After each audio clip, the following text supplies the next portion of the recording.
Hello everybody and welcome to another episode of Weldon's Meanderings. I don't think it has a name yet. Some people have suggested Weldon's Wisdom, but I think that's really pretentious, so I'm not so sure about it. Anyway, today I'm going to talk about Riot Games' response to the League of Legends esport, kind of like LCS Forever movement, where the teams were actually asking for more revenue because they couldn't afford to operate anymore. And I'm going to go through that kind of response, kind of point by point, towards the end. But first, before I get into the discussion, before that, I want to make a disclaimer that I'm wearing this jacket right now and I'm wearing this shirt, but these thoughts are just like on Twitter profiles sometimes where they say my thoughts are my own or my tweets are my own. These are opinions that I've had and that I continue to have and think of kind of on my own. They don't have any relationship to TSM, and I'm not pushing some sort of TSM agenda. And if you go back to my YouTube channel, all the way back to my first video in January 9th, 2012, it's actually about this topic and kind of, in my opinion, predicts what's happening right now. So I just want to point out that, like, I don't want people attacking from Riot, like attacking Reggie, thinking that he's sticking dogs on Riot or something like that for the content that I'm making right here, because this is from me. It's not from some sort of like interior like organization agenda. Okay, so first of all, I want to describe what's happening right now. And by the way, you're going to see that this is a very kind of impartial argument all the way through. And I think you'll see that there's really no agenda that I'm pushing other than understanding the situation from a scientific and cultural perspective and a market perspective as well. Business. This is a lot about business. Okay, so first of all, what's happening? Essentially, orgs can't afford players, and so they're taking loans or investment, but they can get relegated and lose everything, so it's super risky at zero revenue. And even if it's not risky, they're wondering when and where is the payback for the investment, right? So that's what's happening because investment's coming to the scene.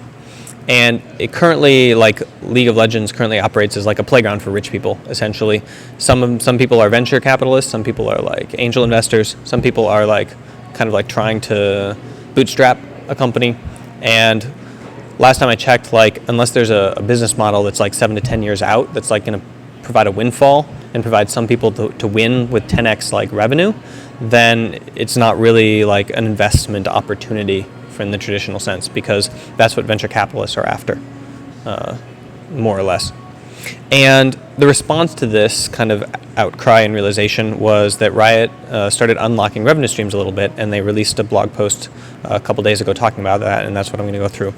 So before I dig into that, I want to talk a little bit about Riot's DNA, because I think that's a very good place to start as a baseline.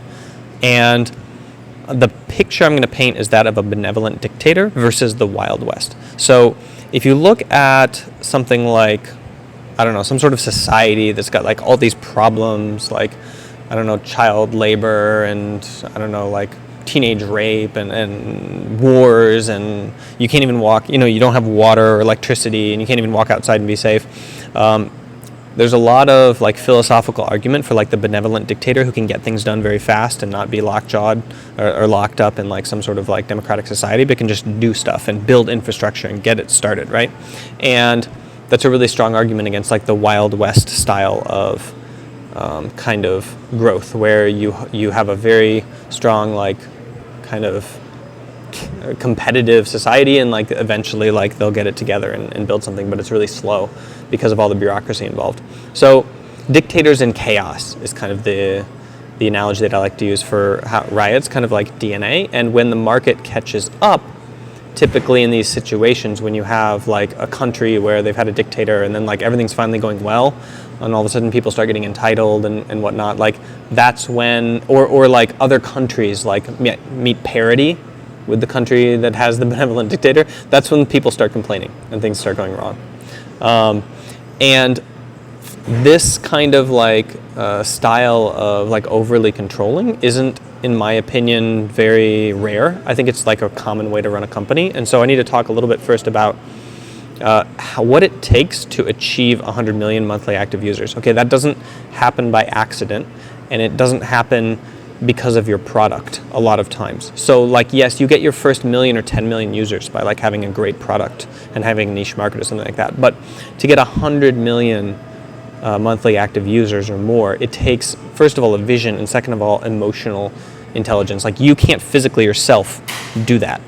You can't build something big enough to cause that kind of user base, you have to manage people who do it for you, which means you need to understand like what you're doing in terms of running a company, okay? And there's a lot of entrepreneurs, they get up to 10 million monthly active users or 1 million monthly active users, and they can't hack it. They don't know how, they don't have the emotional intelligence to build a corporation. And so they step down and they let somebody else take the reins. And there are other people like Mark Merrill or Mark Zuckerberg who like don't want to hand off the reins and they want to do it themselves, right? And so they take on the challenge with the gumption that they can pull it off.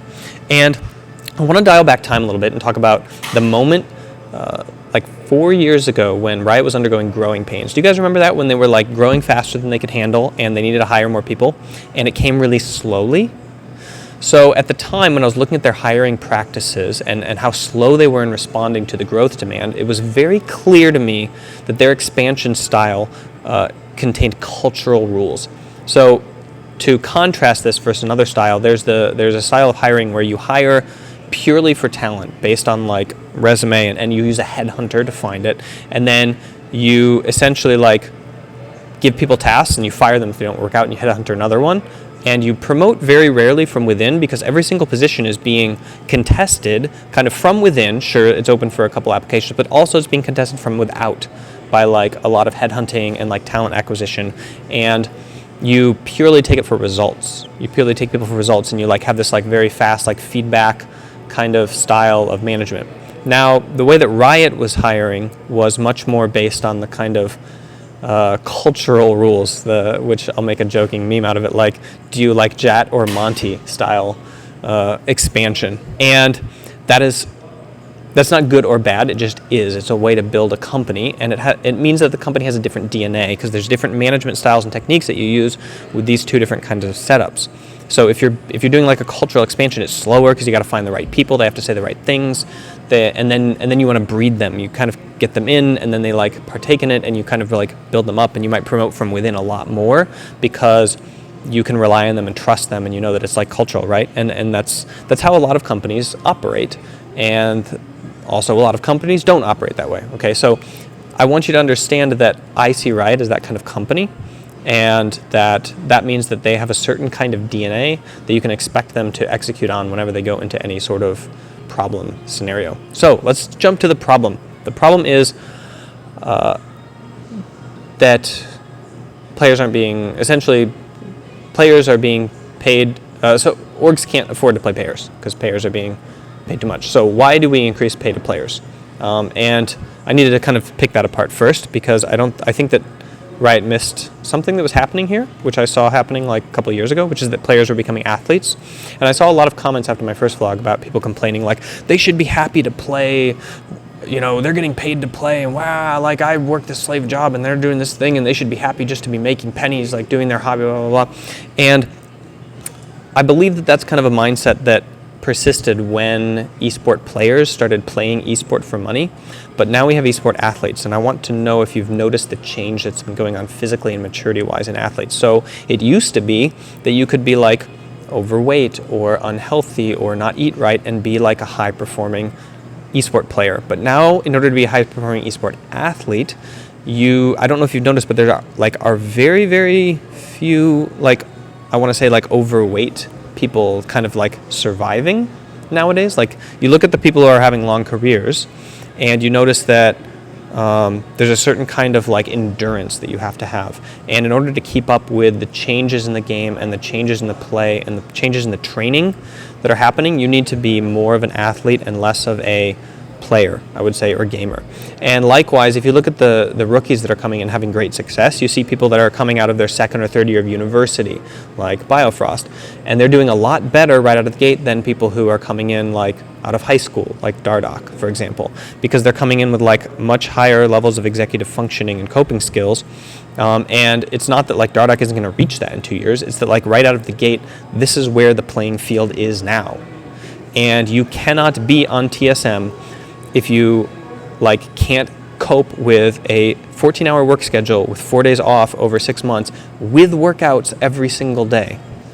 Okay, so like this is something that is very tough to do, just physically demanding. And this is the change that's been happening kind of like under the radar of Riot, because I think that Riot has kind of like, well, okay, I'll get to that in a sec.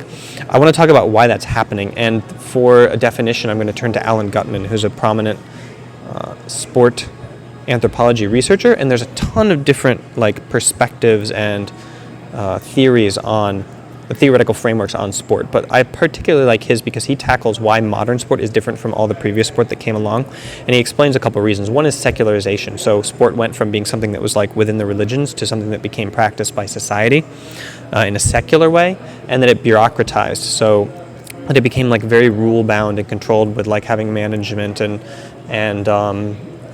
like systems in place to like govern it in a way.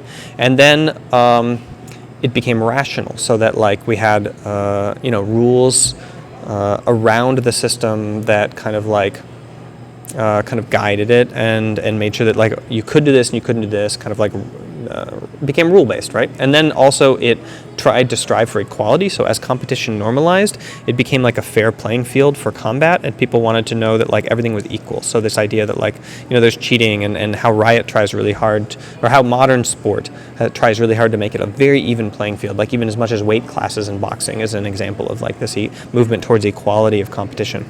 And then specialization, where at first you would play baseball and you'd kind of be anywhere, and then that wasn't good enough. You had to specialize in a specific spot. So I think that you can see that League of Legends is kind of starting to go through a lot of these movements from like being a game into being a sport, okay? For example, specialization, where like it's not good enough that we're just a player, then you have to play a specific role. And now it's not good enough that you do that, you also have to have like roles within the team.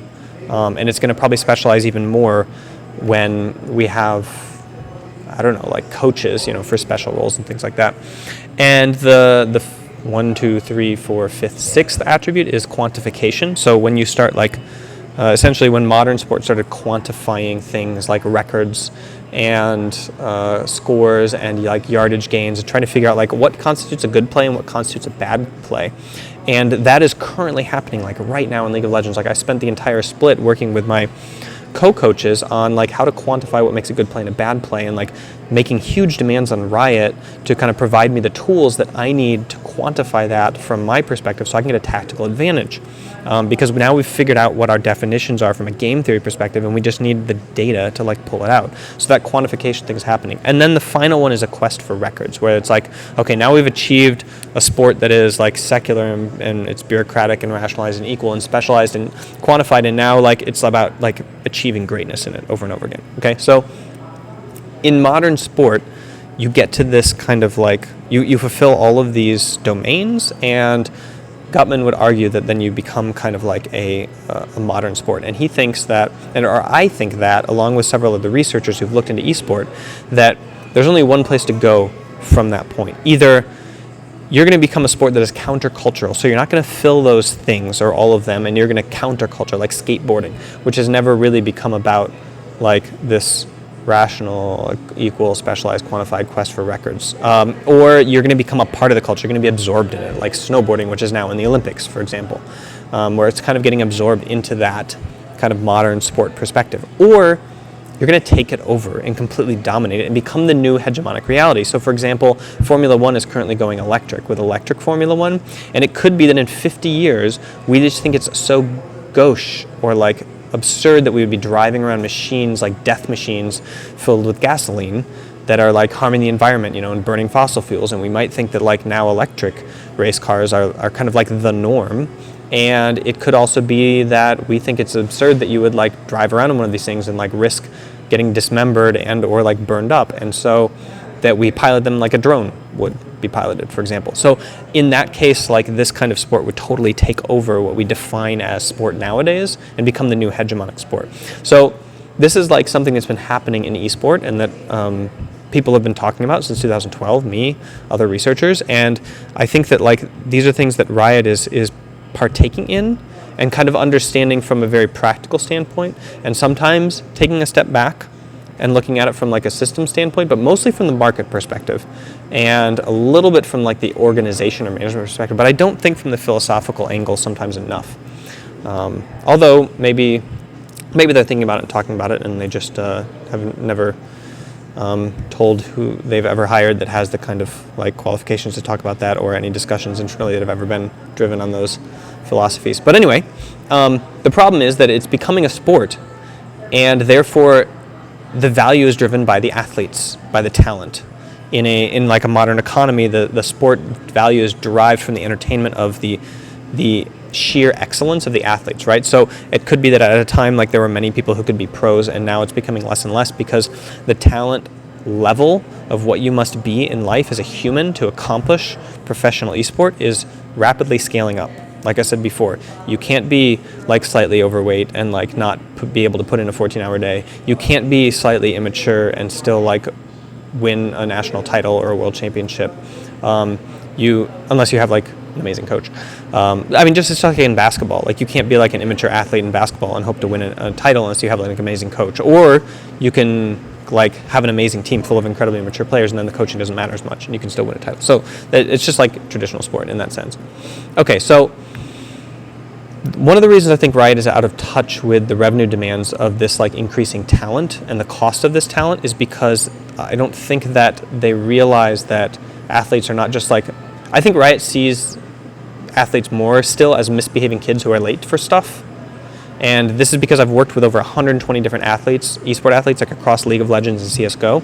And I've heard things told to me, stuff like just quit if you don't like it kind of style stuff about like the mentality that some of the management in various esports like has towards talent. And I understand where it comes from originally, because they were trying to like pull all of these like kind of misbehaving kids who are late to stuff and get them onto a broadcast at a certain time, and it must have been very frustrating.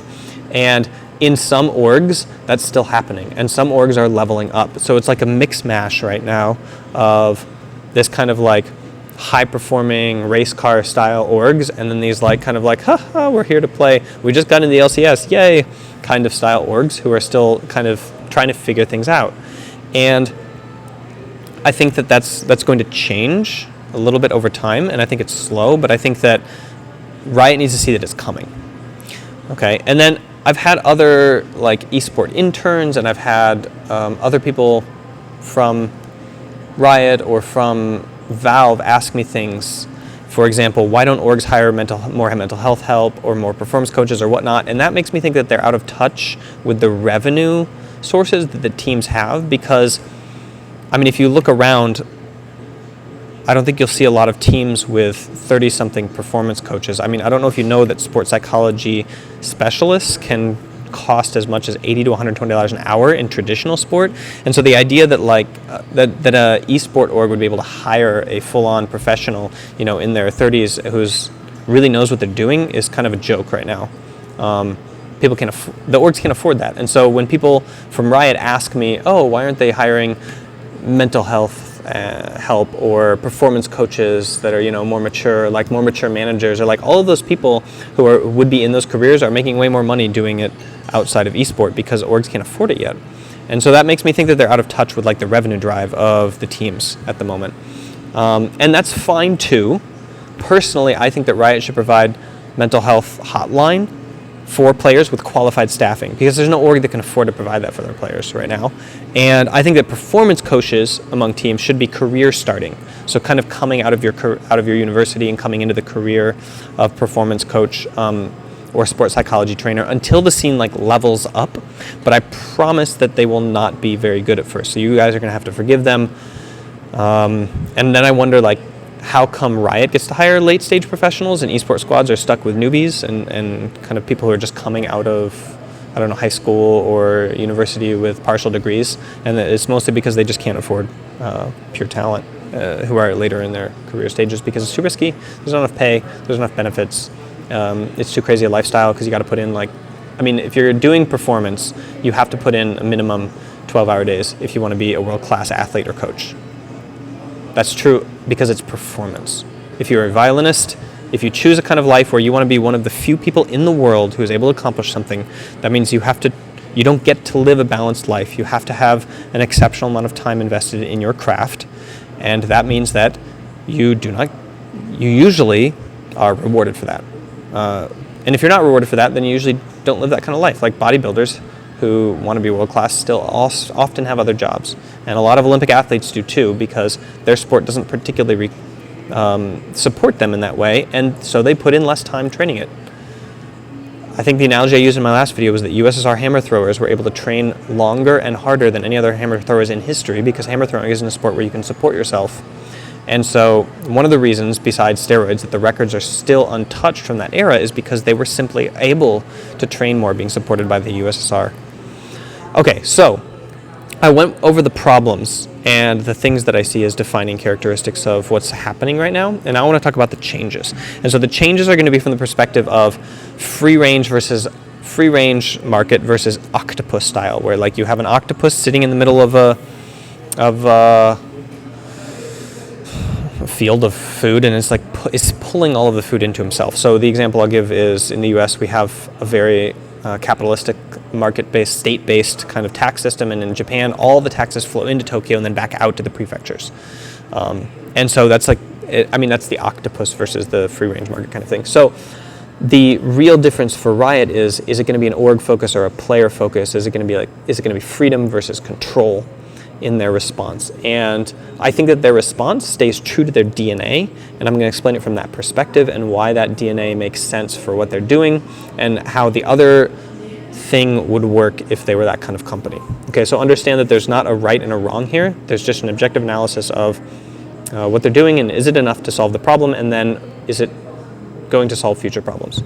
So the first one is championship skin and award, and it's the world's prize pool is shared at 25% revenue to the winning teams, I guess, or team, for the championship skin and the award. And that rewards the winners, and it seems like it could be a lot of money. Doesn't really hit at the economic, or the ecosystem very much, because it just hits the one team, but okay. Moving on, challenger skin, MSI prize pool at 25%. So that's going to increase the prize pools, and it's going to be like crowdfunded. So that's good, great. Crowdfunded prize pools. Team championship skins, world champ 25% revenue share to players, org, and league retroactive. So this is a real revenue driver for the region because it's going to do 25% rev share to the players. So it gets to them. Doesn't have to go through the org. So that's, again, the octopus versus the free range. Riot prefers to collect the money and then to distribute it itself, because then it has more control over it, and it can get around orgs who are not doing it right. And it doesn't matter if an org was going to give it to the players anyway, if they're a good org, because then now Riot's doing it for them. So they're giving it to the players, to the org, and to the league. Okay, and it's retroactive, which is very Riot-esque. Retroactive rewards or skins kind of is part of Riot's morality, or the way that they look at the world. Like, they think it should be fair, and so they drive stuff backwards in time, and they're not asked to do so in terms of the market or the labor market. And so this is just kind of a community-driven response, the retroactivity. It's just kind of because they think it should be fair that way. Okay, so that's kind of cool. New and improved digital goods, team-branded in-game items, esport promotions, and increasing the percentage share of icon shares, of icon rev share. Okay. That will be great if it happens, when it happens, and we'll see. I think that team-branded in-game items makes sense maybe after they solidify who's in the lockdown, which they said in the article. You know, they're thinking of doing in the future, maybe still, in order to increase like security, but it might be dependent on region. I think they said a lot of regions handle things differently, so that'll be something that we work out in 2018 and beyond, I think was what the language was in the article. So maybe they'll let people bring team-branded in-game items in the game, and then if they get relegated, I don't know, they'll become collectors, or a special edition, or they'll disappear, I don't know. Esport promotions kind of makes sense because that's what Valve does for a specific major. They'll release a bunch of stuff just for that major, time-bound. So that's kind of what I expect out of esport promotions, like time-bound merchandise or time-bound promotions related to esport events to kind of drive fandom. An increased percentage of icon shares from 25% to 30% or something. Cool. Okay, they're just increasing the rev share on that. I think they're forced to because competition from the market and the demands of the labor market that they are hiring or working with. So I think Valve is higher, probably, but that's because Valve has to compete with Riot. Okay, and then the final one, 100% guaranteed, or 100K minimum revenue. with 50K to players. So this is interesting because it gets around on one of the problems the NFL has, which is that they have a minimum rev, but it's shared, I believe, no matter what. And this minimum rev sounds like a minimum rev which gets blown away. So if you don't make 100K, they give you the 100K. If you make 50K, they give you the difference. If you make more than 100K, you don't get it. So it disincentivizes you making money because then you get the free handout, but it's really low. And so it's kind of survival money, like, okay, hopefully you can survive with this amount of money and then figure out stuff and get your act together and start making your own money, which is helpful for teams that are just coming into the league and have no fan base and no infrastructure and no money, and they need to just survive through the year and not get relegated and build up their fan base and their content. So overall, I like all of these. I think they're still like super within Riot DNA, which makes a lot of sense. Everything that they are doing sounds very much like the way that Riot would be doing it. It's happening, for example, now and retroactively. It's performance-based. I like this a lot. I don't think this is in the Riot DNA. This is separate, but I really like performance-based pay. I think it rewards well-functioning orgs and teams, and I asked Andy, for example, that part of my pay be performance-based and TSM, because that's what I believe in. I believe that you should work hard for it, and then you should earn it, and then the money goes to the right place in sport. And there needs to be a minimum, amount for survival of the ecosystem, and then the people who figure it out kind of get the reward. And maybe my boss won't like this very much, but I think that this is overall seems like a strong move by Riot. I think it was fast, and I think it was more substantial than what I was thinking they were going to do, which is nice kind of bonus. And I think it's very Riot-esque in that I mean that they responded to the problem as it was popping up and they tried to do something, and maybe it will develop along the way. So like I said, I've been tracking this since 2012, all of their moves in the ecosystem of sport, and a lot of them are esport, and a lot of them have been kind of in line with what research would suggest should happen, and some of them have been really bizarrely out of line with sport marketing and what we know about sport marketing and sport management. And I think that's just because they don't hire a lot of people from sport management or sport marketing to work in Riot, which might be part of the cultural thing instead of the talent thing, hiring people for their culture instead of their skill set. Maybe they just didn't think. Maybe they think that everybody needs to come from esport. They didn't think to look at the European market of expert sport management people that exists. But who knows? Anyway, so what are the problems with this? So I talked about the things I like with it.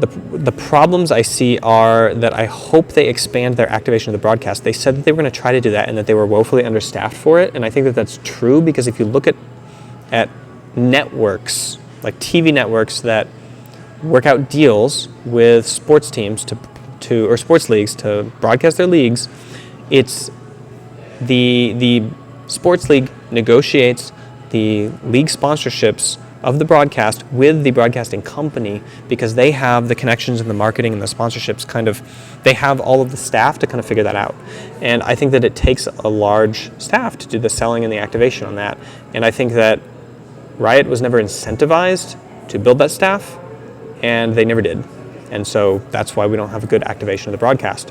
I think that teams, if they were relying on the broadcast as their revenue driver, they would be starving for that money, and they would do a really focused job on activating it. But because Riot has other sources of revenue, it's just much like the market says that they don't care as much about the activation of the broadcast, clearly because they haven't done it for the last 3 years, and they have let the people who would have done that not do it, or they've fired them, or they've never hired them in the first place. So they haven't cared about developing a team to do that, which means that's not their specialty, right? So maybe they'll do a good job at it. Probably they'll do a better job than the orgs simply because they have more resources to throw at it, but I think that they wouldn't be as scroungy and as kind of milking it for all it's worth as the teams would be, because it's the team's like only source of power, if that were the case. So yeah, maybe they'll expand their activation of the broadcast.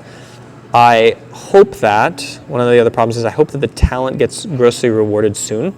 more than streaming does, because I think it's kind of silly that people who get to work less get to have more views. So the athletes in esport pull in more views technically than streamers, and they don't have time to stream because they have to be stellar at their performance, which means I make them train all the time. And that means that but then they make much less money than streamers, which doesn't feel fair to me, because I think that they're talented in a way that's similar to streaming, in that streamers are entertainers and these guys are athletes, and I think that they should be rewarded with just as much security in the rest of their life.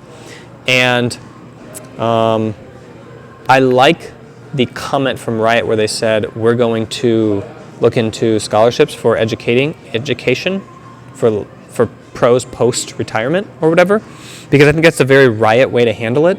They, instead of paying the athletes like a ton more money, what they're going to do is they're going to do the Riot thing where they want to control it, right? So they're going to do a GI bill, they're going to do a Riot GI bill where the athletes can retire from their career and go and get free college or something like that. I don't know if that's what they're really going to do, but they mentioned something scholarship-esque with what they want to do. So that makes a lot of sense. It sounds like Riot, and it does take care of part of the problem, which honestly, if you look at how pro sport athletes spend their money, maybe it's better for Riot to have a little bit more control. Yes, athletes need to be paid more, but also maybe Riot could be folding some of that money into college like they're doing, or retirement. I think it's kind of ridiculous that Riot treats players as employees but gives them no benefits or retirement and crappy pay.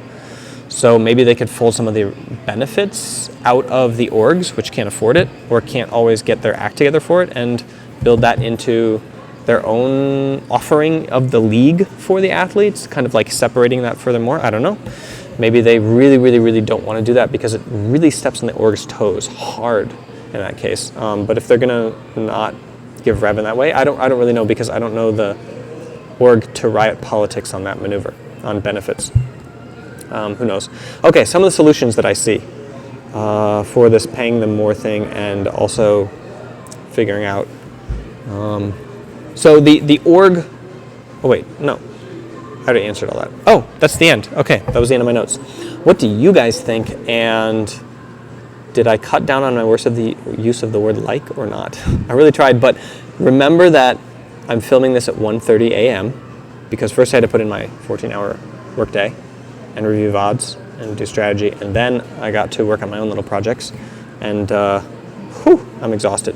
So my ability to come up with words and terms and sentences is super low, and this isn't really how I talk usually at 2 in the afternoon. Judge me on that, please, as you give me my report card. And remember that I'm sponsored not by sponsors, but by me. Yes, I'm pointing in the right direction, right here. I'm 5-Minute Journal, just went by. That is a tool that I use, that I love, and that I've used with almost all the pro teams that I've worked with, and I've used it in my life to great benefit, and I buy them and I give them to my friends, and I recommend trying it out.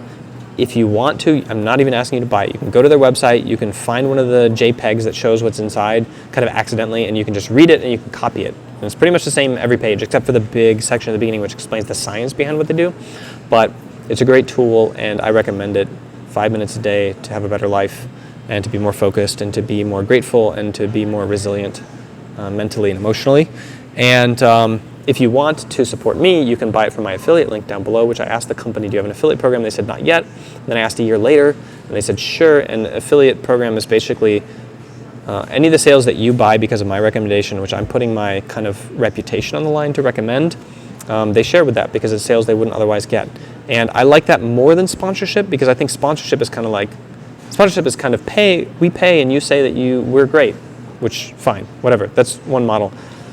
I found something that I like, I used it for years, and then I started recommending it, and now other people are buying it because of my recommendation and because of my reputation, and they're giving me a cut of those sales as a commission because they wouldn't have gotten those purchases in the first place. And so they're sharing their windfall with me, which is kind of nice. And so that's what an affiliate link is, and that's what that is down below. If you purchase one, you're supporting me, and also getting something cool. So it's a win-win-win. You win, I win, they win. I love win-win-wins. Okay, and then the other one is what's going to come up next? The reading list. Oh yeah, sign up for a reading list. I'm still writing it right now. It's not yet written.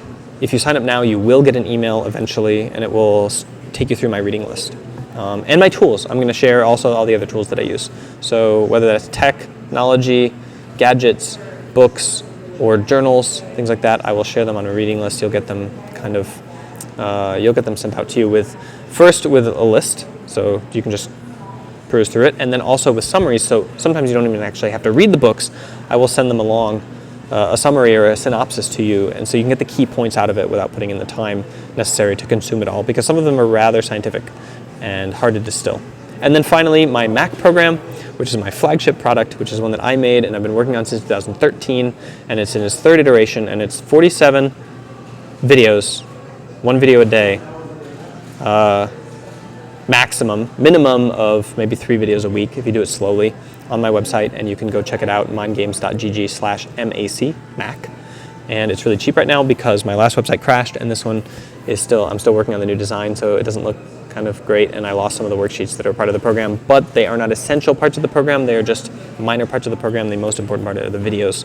And it's basically every video is a few minutes mindfulness and a few minutes of lecture and teaching based on mindfulness, acceptance, and commitment, which you can read about there, or you can search Mac program on Twitter and read all of the amazing testimonials from people who are already using it. So yeah, check that out, and thanks for paying attention. Let me know what you guys think about the Riot response to RevShare in the comments below, or in the inevitable Reddit thread if there happens to be one, and I'll catch you guys later.